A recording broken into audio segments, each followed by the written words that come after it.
Good evening, good afternoon, good morning, depending on where you are in the world. God bless and thank you for tuning in. Someone asked me, why do I feel like the church is divided? And the answer is simple yet complicated. So I want to start with Matthew 7:3-5. Why do you look at the speck of sawdust in your brother's eye and pay no attention to the plank in your own eye? How can you say to your brother, let me take that speck out of your eye, when all the time there is a plank in your own eye? You hypocrite. First take the plank out of your own eye, and then you will see clearly to remove the speck from your brother's eye. This says it the best. So in conclusion, it's saying that we spend more time criticizing each other than we do helping each other. Because we don't want to look at anything being wrong with us. No new wine if you cannot first understand why you should have new wineskin. You can't pour new wine into old wineskin. The bag would burst. For no one who does a miracle in my name can in the next moment say anything bad about me.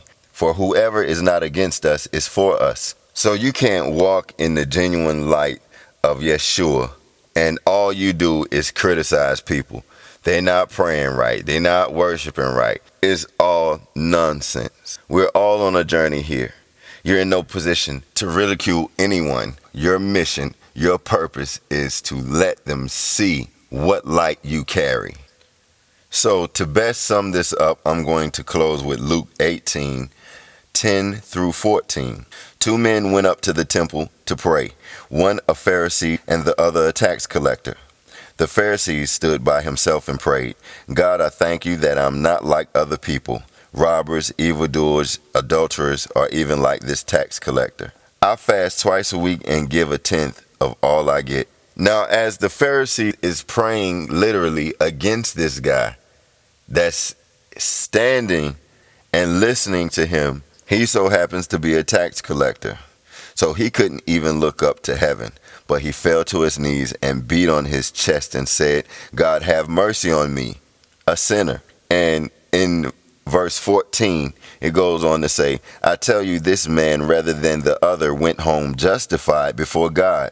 For all those who exalt themselves will be humbled, and those who humble themselves will be exalted. When you humble yourself, you understand what it feels like to go through trials and tribulations, struggle. So you're not going to look down on anybody. You approach them with kindness, inspiration, and encouragement. And if you can't do that, then you have to take time to reflect on yourself. Shalom.